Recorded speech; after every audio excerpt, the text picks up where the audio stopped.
텍사스의 한 시골길. 이곳은 죽음의 거리라고 불립니다. 수천 마리의 개들이 버려져 죽어가는 곳이죠. 그리고 오늘도 한 여성이 이 길을 지나갑니다. 줄리 벤투라. 그녀는 이 길을 지날 때마다 몸서리를 칩니다. 무엇을 발견하게 될지 너무나 잘 알고 있으니까요. 쓰레기 매립장으로 향하는 길, 먼지만 날리는 황량한 도로. 그런데 저 앞에 무언가가 보입니다. 처음엔 쓰레기 더미인 줄 알았습니다. 하지만 가까이 다가가자 그것은 움직였습니다. 긱, 급브레이크를 밟는 소리. 줄리가 차에서 뛰어내립니다. 그리고 그녀가 본 것은 한 생명이었습니다. 아니, 생명이라고 부를 수 있을까요? 뼈만 앙상하게 남은 몸. 털은 거의 다 빠져나가 피부가 그대로 드러나 있습니다. 온몸은 옴으로 짓물러 있고 피부는 벌겋게 부어올라 있습니다. 이것은 개였습니다. 한때는 누군가의 반려견이었을 이 개는 지금 길 한복판에서 죽음을 기다리고 있었습니다. 햇볕을 피할 그늘도 없이, 마실 물 한 방울도 없이, 먹을 것은 당연히 없었죠. 줄리가 천천히 다가갑니다. 그녀는 수많은 구조 활동을 해왔지만 이런 모습은 처음이었습니다. 어떻게 이 정도까지? 말이 나오지 않았습니다. 그 개는 고개를 들어 줄리를 바라봤습니다. 눈에는 생기가 하나도 없었습니다. 이미 포기한 것 같았죠. 5걸음만 걸어도 쓰러질 정도로 힘이 없었습니다. 아니, 걷는다는 표현조차 과분했습니다. 기어가는 것에 가까웠으니까요. 줄리는 무릎을 꿇었습니다. 그리고 조심스럽게 손을 내밀었죠. 개가 물 수도 있었습니다. 고통에 미쳐 사람을 공격할 수도 있었습니다. 하지만 그 순간 믿을 수 없는 일이 벌어졌습니다. 그 개가 꼬리를 흔들기 시작한 겁니다. 서 있을 힘도 없는 개가, 숨 쉬는 것조차 힘들어 보이는 개가, 죽음의 문턱에 서 있는 개가 꼬리를 흔들고 있었습니다. 천천히, 아주 천천히, 마치 고맙습니다. 드디어 누군가 왔네요 라고 말하는 것처럼 줄리의 눈에서 눈물이 쏟아지기 시작했습니다. 그녀는 그 자리에서 주저앉아 펑펑 울었습니다. 수많은 개들을 구조해온 그녀였지만 이 순간만큼은 견딜 수가 없었습니다. 왜 이런 상황에서도 당신은 인간을 믿는 거죠? 왜 꼬리를 흔드는 거예요? 인간이 당신을 버렸잖아요. 인간이 당신을 이 지경으로 만들었잖아요. 하지만 그 개는 계속 꼬리를 흔들었습니다. 줄리의 손을 핥으려고 애쓰기까지 했죠. 너무 약해서 혀를 내밀 힘도 거의 없었지만 그래도 최선을 다해 줄리에게 사랑을 표현했습니다. 줄리는 떨리는 손으로 휴대폰을 꺼냈습니다. 남편에게 전화를 걸었죠. 울먹이는 목소리로 말했습니다. 여보, 나한테 뭔가 문제가 있는 것 같아. 왜 자꾸 이 길로 오는 거지? 여기서 뭘 발견하게 될지 뻔히 알면서 나는 왜 계속 이 고통을 마주하는 걸까? 남편의 대답은 명확했습니다. 당신은 지금 정확히 있어야 할 곳에 있어요. 이 개를 구할 수 있는 사람은 당신뿐이에요. 당신은 문제가 있는 게 아니라 축복받은 거예요. 그 말을 듣고 줄리는 결심했습니다. 이 개를 반드시 살려내겠다고. 어떤 일이 있어도 이 순수한 영혼을 구하겠다고. 그녀는 개를 부드럽게 쓰다듬으며 속삭였습니다. 괜찮아요. 이제 괜찮아요. 내가 당신을 지킬게요. 절대 포기하지 마요. 그리고 그 개는 여전히 꼬리를 흔들고 있었습니다. 마치 줄리의 말을 이해한 것처럼, 믿어요. 당신을 믿어요라고 대답하는 것처럼. 이것이 바로 개들입니다. 인간이 저지른 최악의 배신 속에서도 여전히 인간을 사랑하는 존재들. 이 개는 지금 우리에게 묻고 있습니다. 당신은 나만큼 용서할 수 있나요? 나만큼 사랑할 수 있나요? 그리고 이제 이게 진짜 이야기가 시작됩니다. 줄리는 재빨리 소셜미디어를 열었습니다. 그녀의 손은 떨리고 있었지만 타이핑은 멈추지 않았습니다. 개의 사진과 함께 간절한 메시지를 올렸죠. 제발 도와주세요. 이 아이는 지금 당장 병원에 가지 않으면 살 수 없습니다. 누구든 이 아이를 맡아주실 분 계신가요? 시간이 흐릅니다. 1분, 2분, 5분. 줄리는 그 개 옆에 앉아 계속 쓰다듬어 주었습니다. 개는 눈을 감고 있었습니다. 너무 약해서 눈을 뜨고 있을 힘도 없었죠. 하지만 줄리의 손길이 닿을 때마다 꼬리 끝이 살짝씩 움직였습니다. 10분이 지났습니다. 줄리의 핸드폰이 울리기 시작했습니다. 댓글들이 달리기 시작한 겁니다. 오, 저런. 어떻게 이럴 수가. 가슴이 아파요. 하지만 줄리가 원하는 건 동정이 아니었습니다. 이 개를 실제로 구해줄 누군가가 필요했죠. 15분째. 줄리는 절망하기 시작했습니다. 제발, 제발 누군가. 그때였습니다. 딩. 한 통의 메시지가 도착했습니다. 3 리틀 피티스 레스큐의 다이앤 토마슨. 제가 이 아이를 맡겠습니다. 30분 안에 도착할게요. 그곳을 떠나지 마세요. 줄리는 안도의 한숨을 쉬었습니다. 그리고 개에게 속삭였죠. 들었어요? 누군가 오고 있어요. 조금만 더 버텨요. 조금만요. 다이앤은 그 영상을 보는 순간 가슴이 무너지는 것 같았다고 말했습니다. 줄리가 우는 모습, 그리고 그 개의 눈빛. 진부하게 들릴지 모르지만 나는 그 순간 알았어요. 이 개는 내가 데려가야 한다고. 운명이라고 느꼈어요. 차에 시동을 걸고 엑셀을 밟았습니다. 평소 같으면 40분 걸리는 거리를 30분 안에 가야 했습니다. 다이앤은 운전하면서 계속 생각했습니다. 제발 내가 도착할 때까지 버텨줘. 제발. 정확히 28분 후 다이앤의 차가 도착했습니다. 차에서 내린 다이앤은 줄리와 그 개를 보는 순간 걸음을 멈췄습니다. 사진으로 봤던 것보다 실제는 훨씬 더 심각했습니다. 세상에. 다이앤은 말을 잇지 못했습니다. 그녀는 20년간 동물 구조 활동을 해왔습니다. 수백 마리의 개를 구조했죠. 하지만 이렇게 심각한 경우는 처음이었습니다. 천천히 다가갔습니다. 무릎을 꿇고 개와 눈을 맞췄습니다. 그리고 조심스럽게 손을 내밀었죠.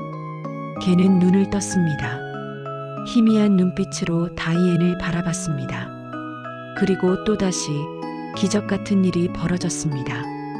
그 개가 다이앤의 손을 향해 고개를 들이밀었습니다. 쓰다듬어 달라는 듯이. 그리고 꼬리를 흔들기 시작했습니다. 오, 천사야. 다이앤의 눈에서도 눈물이 흘러내렸습니다. 괜찮아. 이제 괜찮아. 내가 너를 데려갈게. 이제 안전해. 다이앤은 개를 조심스럽게 안아 올렸습니다. 그 순간 충격을 받았습니다. 너무 가벼웠으니까요. 중형견 크기의 개인데 겨우 8kg. 정상 체중의 절반도 안 되는 무게였습니다. 뼈가 그대로 느껴졌습니다. 피부 바로 아래 갈비뼈가 만져졌습니다. 척추뼈 하나하나가 손에 잡혔죠. 다이앤은 이 개를 안고 있는 것이 아니라 뼈다귀를 들고 있는 것 같았습니다. 그런데 그 순간 개가 다이앤의 얼굴에 뽀뽀를 하기 시작했습니다. 짧은 혀로 다이앤의 뺨을 핥았습니다. 서 있을 힘도 없으면서 감사의 표시를 하는 거예요. 마치 고마워요. 저를 안아줘서요. 저를 포기하지 않아서요라고 말하는 것처럼. 줄리와 다이앤은 서로를 바라보며 울었습니다. 말은 필요 없었습니다. 두 사람 모두 같은 생각을 하고 있었으니까요. 이 순수한 영혼을 어떻게 버릴 수가 있었을까? 이 아이 이름을 뭐라고 지을까요? 줄리가 물었습니다. 다이앤은 잠시 생각하다가 말했습니다. 타비사. 이 아이 이름은 타비사예요. 이 이름의 의미는 은혜와 아름다움이에요. 이 아이가 우리에게 보여준 것처럼요. 타비사. 그 순간부터 이계에게는 이름이 생겼습니다. 그리고 새로운 삶이 시작되는 거죠. 다이앤은 타비사를 차에 태웠습니다. 타비사는 뒷좌석에 조심스럽게 놓여졌습니다. 다이앤이 안전벨트를 채워주자 타비사는 눈을 감았습니다. 이제 안전하다는 것을 아는 것 같았습니다. 차는 동물병원을 향해 달렸습니다. 다이앤은 백미러로 타비사를 계속 확인했습니다. 조금만 더 버텨. 곧 도착해. 20분 후 응급동물병원에 도착했습니다. 대기하고 있던 수의사들이 달려나왔습니다. 타비사를 보는 순간 모두가 경악했습니다. 이 정도로 심각한 경우는 처음입니다. 수석 수의사가 말했습니다. 솔직히 말씀드리면 이계가 지금까지 살아있다는 것 자체가 의학적으로 설명이 안 됩니다. 검사가 시작됐습니다. 결과는 참담했습니다. 극심한 영양실조, 심각한 탈수, 전신 옹 감염, 빈혈관 손상, 신장 손상. 생존 확률은 50%도 안 됐습니다. 하지만 검사하는 내내 타비사는 꼬리를 흔들었습니다. 수의사가 만질 때마다, 간호사가 지나갈 때마다 꼬리가 움직였습니다. 믿을 수 없어요. 수의사들도 눈물을 흘렸습니다. 이 아이는 살고 싶어 해요. 정말로 살고 싶어 하는 게 느껴져요. 타비사의 치료가 시작됐습니다. 첫날 밤은 가장 위험했습니다. 타비사의 몸은 너무 약해져 있었고 장기들이 제대로 기능하지 못했습니다. 수의사들은 밤새 타비사 곁을 지켰습니다. 새벽 3시 타비사의 심장 박동이 불규칙해졌습니다. 응급 상황이었습니다. 의료진이 달려들었고 20분간의 사투 끝에 타비사는 안정을 되찾았습니다. 다이앤은 밤새 병원 복도에서 기다렸습니다. 잠을 잘 수가 없었죠. 계속 기도했습니다. 제발, 제발 이 아이를 살려주세요. 다음 날 아침 기적이 일어났습니다. 타비사가 눈을 떴습니다. 그리고 다이앤을 보자마자 꼬리를 흔들었습니다. 약하게, 아주 약하게. 하지만 분명히 흔들었습니다. 이 아이는 투사예요. 수의사가 말했습니다. 살고자 하는 의지가 정말 강해요. 이런 경우는 정말 드뭅니다. 하지만 앞길은 험난했습니다. 타비사는 음식을 먹을 수 없었습니다. 위가 너무 오래 비어 있었기 때문에 조금만 먹어도 토했죠. 정맥 주사로 영양분을 공급해야 했습니다. 첫 주는 지옥 같았습니다. 타비사는 하루에 5번씩 구토를 했습니다. 몸은 음식을 거부했습니다. 체중은 오히려 더 줄어들었죠. 7.5kg까지 떨어졌습니다. 안 되겠어요. 수의사가 다이앤에게 말했습니다. 이 상태가 계속되면 힘들 것 같습니다. 하지만 다이앤은 포기하지 않았습니다. 매일 병원을 찾아왔습니다. 타비사 옆에 앉아 몇 시간씩 이야기를 해주었죠. 타비사, 너는 할 수 있어. 넌 전사야. 너는 살아남을 거야. 왜냐면 너를 기다리는 사람들이 있거든. 너를 사랑할 가족이 있어. 타비사는 다이앤의 목소리를 들으며 눈을 감았습니다. 그리고 꼬리를 살짝 움직였습니다. 알아요. 전 포기하지 않을게요라고 대답하는 것처럼 10일째 되던 날 변화가 시작됐습니다. 타비사가 물을 마셨습니다. 조금씩, 아주 조금씩. 그리고 토하지 않았습니다. 의료진은 환호했습니다. 이것은 큰 진전이었습니다. 다음 날 타비사는 부드러운 죽을 조금 먹었습니다. 그리고 또 토하지 않았습니다. 해냈어. 타비사, 해냈어. 다이앤은 눈물을 흘리며 타비사를 안았습니다. 2주가 지났습니다. 타비사는 이제 스스로 밥을 먹을 수 있게 됐습니다. 하루에 4번 소량씩 나눠서. 그리고 놀라운 일이 일어났습니다.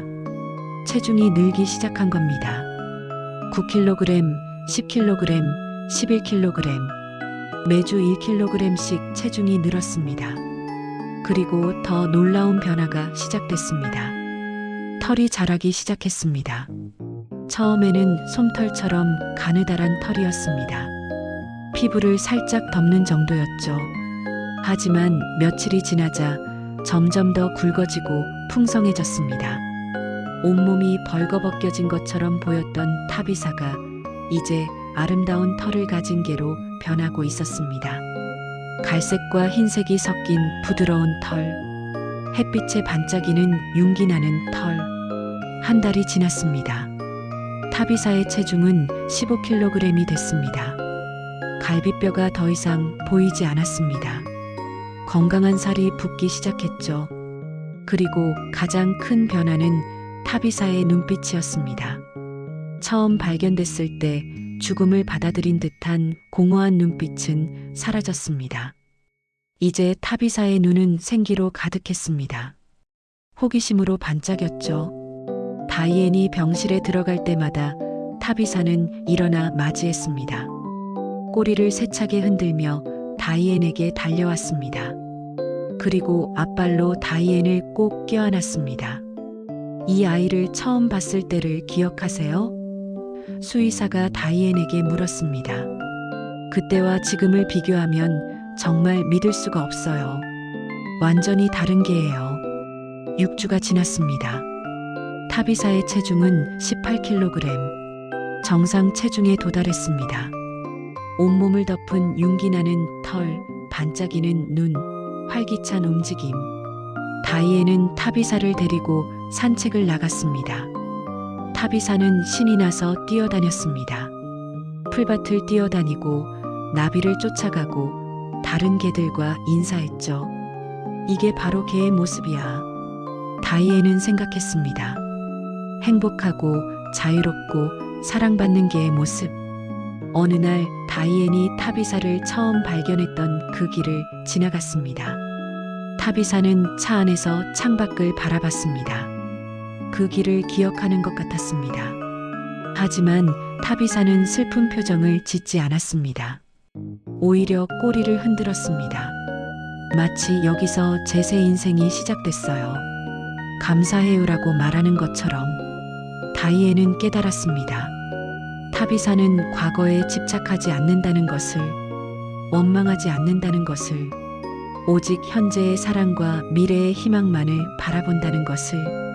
이게 바로 개들이 우리에게 가르쳐 주는 거야. 다이앤이 속삭였습니다. 용서와 희망을요. 그리고 이제 타비사에게 영원한 가족을 찾아줄 시간이었습니다. 구독 버튼을 눌러주세요. 타비사의 마지막 여정을 함께 지켜봐 주세요. 이 이야기의 결말은 여러분의 심장을 뛰게 만들 겁니다. 타비사의 입양 공고가 올라갔습니다. 사진 한 장과 함께 6주 전에 비참했던 모습과 지금의 아름다운 모습을 나란히 놓은 사진이었습니다. 그리고 다이앤이 쓴 글. 이 아이는 타비사입니다. 길 한복판에서 죽어가던 이 아이는 이제 삶을 사랑하는 법을 배웠습니다.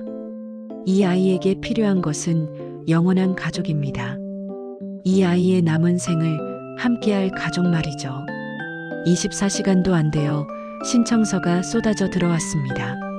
50통, 100통, 200통. 전국에서 사람들이 타비사를 입양하고 싶어 했습니다.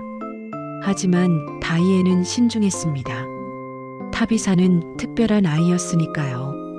아무에게나 보낼 수 없었습니다. 완벽한 가족을 찾아야 했죠.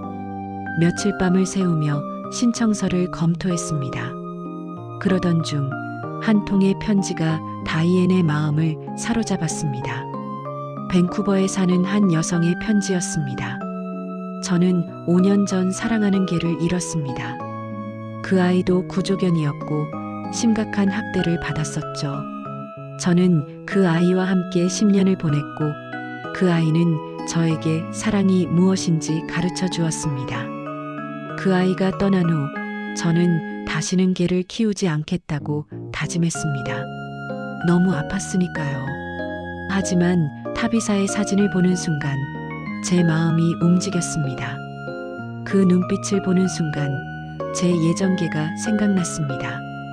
그리고 저는 깨달았죠. 타비사는 저를 기다리고 있었다는 것을, 그리고 저도 타비사를 기다리고 있었다는 것을, 저는 타비사에게 세상이 여전히 아름답다는 것을 보여주고 싶습니다.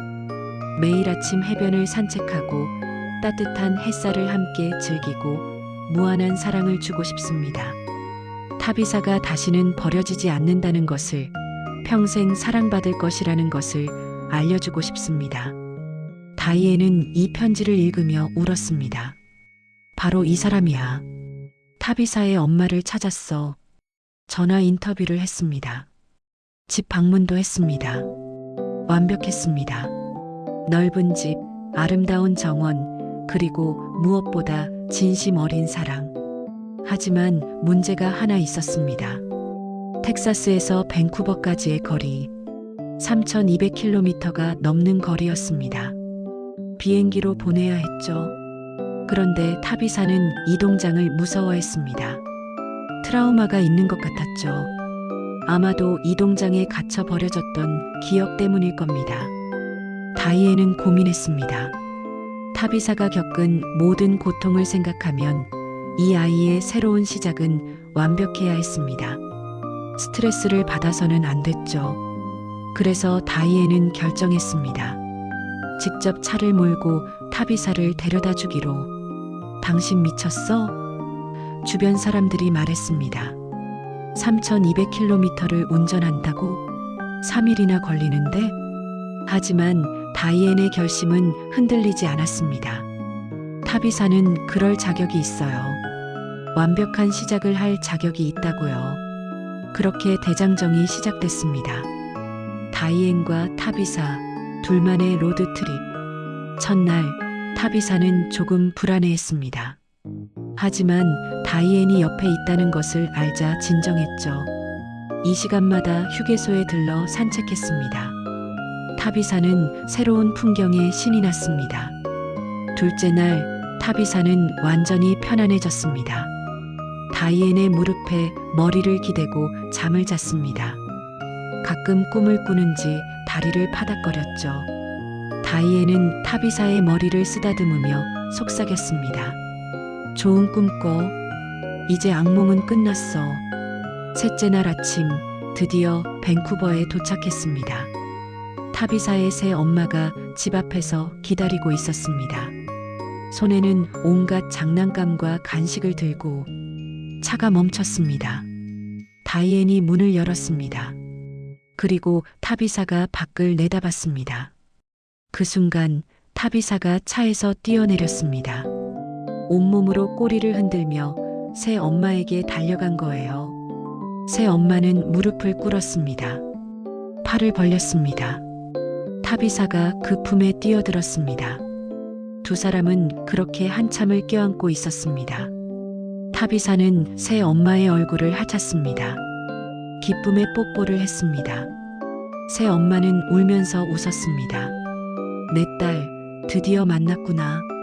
엄마가 너를 얼마나 기다렸는지 알아? 다이앤은 조금 떨어진 곳에서 이 장면을 지켜봤습니다. 눈물이 멈추지 않았습니다. 하지만 행복한 눈물이었죠. 완벽해. 다이앤이 속삭였습니다. 이보다 더 완벽할 수 없어. 타비사의 새 엄마가 다이앤에게 다가왔습니다. 그리고 꽉 껴안았습니다. 정말 감사합니다. 이 아이를 살려주셔서, 그리고 저에게 데려다 주셔서. 아니에요. 다이앤이 말했습니다. 타비사가 스스로 살아남았어요. 그리고 당신이 이 아이의 진짜 엄마예요. 전 그저 이 아이를 당신에게 데려다 준 것뿐이에요. 이제 타비사는 밴쿠버의 아름다운 집에서 살고 있습니다. 매일 아침 새 엄마와 함께 해변을 산책합니다. 파도 소리를 들으며 바람을 맞으며 모래사장을 뛰어다닙니다. 저녁에는 부드러운 소파에 앉아 TV를 봅니다. 새 엄마의 무릎을 베개 삼아 잠을 잡니다. 따뜻한 담요를 덮고 사랑받으며 잠이 듭니다. 그리고 매일 밤 새 엄마는 타비사에게 속삭입니다. 사랑해, 내 딸. 엄마가 평생 널 지킬게. 다시는 혼자가 아니야. 타비사는 여전히 만나는 모든 사람에게 꼬리를 흔듭니다. 세상이 자신에게 잔인했던 적이 없었던 것처럼, 인간이 자신을 버렸던 적이 없었던 것처럼. 텍사스에서 타비사를 처음 발견했던 줄리는 이 영상을 보고 또 울었습니다. 하지만 이번에는 기쁨의 눈물이었습니다. 이 모습을 보니 희망이 있다는 걸 다시 깨닫게 돼요. 줄리가 말했습니다. 제가 왜 계속 그 길로 가는지 이제 알겠어요. 타비사 같은 아이들을 만나기 위해서였어요. 하나님께서 저를 그곳에 보내신 데에는 이유가 있었던 거예요. 그리고 다이앤은 말합니다. 타비사는 우리에게 가장 중요한 것을 가르쳐 주었어요. 용서, 희망, 그리고 무조건적인 사랑을요. 인간은 배신할 수 있지만 사랑은 배신하지 않는다는 것을요. 길 한복판에서 죽어가던 게, 너무 약해서 걷지도 못하던 게, 하지만 구조자를 보는 순간 꼬리를 흔들던 그게. 타비사는 우리에게 묻습니다. 당신은 나만큼 용서할 수 있나요? 나만큼 사랑할 수 있나요? 나만큼 희망을 가질 수 있나요? 그리고 타비사는 증명합니다. 가장 어두운 순간에도 희망은 존재한다는 것을, 가장 큰 고통 속에서도 사랑은 살아남는다는 것을, 한 생명을 구하는 것, 그것이 세상을 바꾸는 시작입니다. 타비사의 이야기가 바로 그 증거입니다. 오늘도 어디선가 타비사처럼 도움이 필요한 개들이 있습니다. 당신의 관심이, 당신의 사랑이 그들에게는 생명이 될 수 있습니다. 구독과 좋아요로 더 많은 생명을 구하는 이야기를 함께 나눠주세요. 여러분의 작은 관심이 한 생명을 바꿀 수 있습니다. 타비사처럼 모든 생명은 두 번째 기회를 받을 자격이 있습니다.